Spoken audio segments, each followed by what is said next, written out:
फार बोलणार नाही, 1-2च मिनिटामध्ये अध्यक्षीय भाषण म्हणून एक कवी काय असतो, कवीची वैशिष्ट्ये काय असतात, ऐन वेळेला जर प्रसंग आले तर ते कसे निभावून नेतात यावरती एक सत्यकथेवर आधारित 3 मिनिटाची कथा आपल्या पुढे ठेवतो आणि मी आपलं भाषण बंद करतो. भोजराजा होता आणि भोजराजाच्या दरबारामध्ये कवी कालिदास होते. एके दिवशीचा प्रसंग आहे की हा भोजराजा आपलं राज आसनावरून जे काही कामं होती दिवसभराची आटोपतो आणि तिथून तो तडक आपल्या पत्नीच्या म्हणजे खोलीमध्ये आत प्रवेशतो. घटना अशी घडते की आत आल्याबरोबर त्यानं फक्त पाहिलं की आपली पत्नी तिच्या कोणाच्या तरी मैत्रिणीशी बोलते आहे, पण तरी देखील झरझर आले ते 4 पावलं ते त्याच गतीमध्ये आले.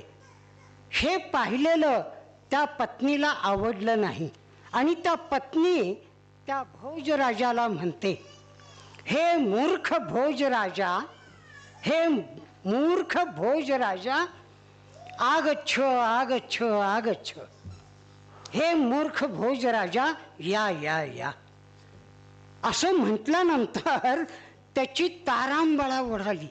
आपलं काहीतरी चुकलंय याची जाणीव त्याला झाली आणि ते क्षणार्धात अबाउट टर्न करतात आणि बाहेर निघून जातात. पण विचारचक्र चाललेलं असतं की माझ्या प्रिय पत्नीनं मला मूर्ख का म्हटलं, याचं काय उत्तर त्यांना मिळालेलं नाही. मग खूप विचार करून सुद्धा उत्तर मिळत नाही असं समजल्यानंतर त्यांनी एक युक्ती योजली. ते म्हणाले आपल्या जवळच्या व्यक्तीला की सगळे जे विद्वान लोक आहेत आपल्या दरबारातले ते सगळ्या लोकांना घेऊन ये, मंत्री सर्व लोकांना बोलावून घेऊन ये. आणि हे त्यावेळी राजाचा आदेश म्हणजे कुठल्याही स्वरूपामध्ये लागलीच आलं पाहिजे हा त्यांचा आदेश असायचा. त्यामुळं लागलीच या म्हटल्यानंतर सर्व लोक आहेत त्या अवस्थेत आले.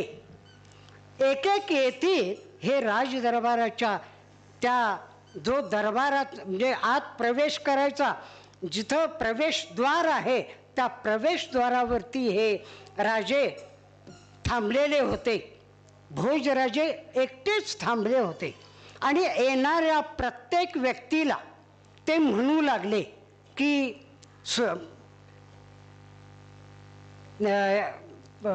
येणाऱ्या प्रत्येक व्यक्तीला त्याचं नाव घेणार आणि हे मूर्खा या या आगच्छ आगच्छ आगच्छ असं म्हटल्यानंतर राजाचा आदेश आहे म्हटल्यानंतर कोण काही बोललोच नाही.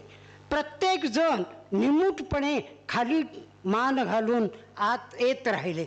शेवट आले ते कवी कालिदास. कवी कालिदासाला आल्यानंतर हे मूर्ख कवी कालिदासा आगच्छ आगच्छ आगच्छ असं म्हटल्याबरोबर कालिदास तडक त्याला उत्तर देतात, अहम किम मूर्खम भोजराजे, अहम किम मूर्खम गतम न शोच्यम कृतम न मन्ये द्वये तृतीयो भवानी मूर्खा.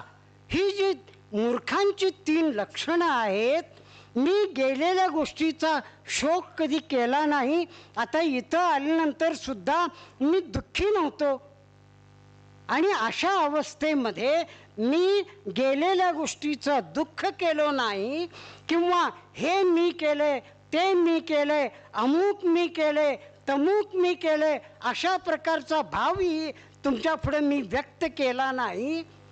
इतकंच नव्हे, तुम्ही एकटेच उभे आहात. अशा अवस्थेत दोघे उभे राहिले असताना कानोसा घेण्यासाठी मी झरनं पुढं आलोय असंही काही घडलं नाही. मग तुम्ही मला मूर्ख का संबोधला? अहम किम मूर्खम असं त्यांनी विचारल्यानंतर त्याचं उत्तर त्याला सापडलं. त्याची पत्नी आणि त्यांची मैत्रीण हे दोघे बोलत बसला असताना आपण झम झम झम चालत गेलो, हे बरोबर केलं नाही. आपण थोटावून जायला पाहिजे. कोण आहेत का, काय चाललंय याचा थोडं तरी कानोसा घेतल्याशिवाय जाता कामा नये. पत्नी झाली म्हणून काय झालं, तिचं स्वतंत्र अस्तित्व नाही काय, अशा प्रकारचा विचार त्यांना देऊन टाकला. आणि सांगण्याचा मतितार्थ तुमच्या लक्षात आला असेल की कवी हा कुठल्याही प्रसंगातून बाहेर कसं पडायचो याचे चौफेर अभ्यास असणारा माणूस असतो, हे कवीचं वैशिष्ट्य असते. म्हणून एका कवीनं म्हटलंय की राष्ट्रे बुडाली नृपथोर गेले, राष्ट्रे बुडाली नृपथोर गेले, कवी नदी मात्र अनंत ठेले.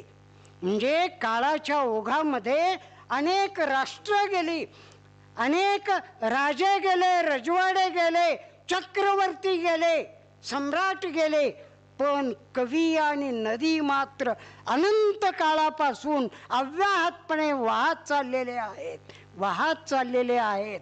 त्यांचं वैचारिक प्रबोधन, त्यांचं वैचारिक स्थान कुणीही घेऊ शकत नाहीत. अशा प्रकारचा मी एक संदेश देतो आणि माझं भाषण संपवतो.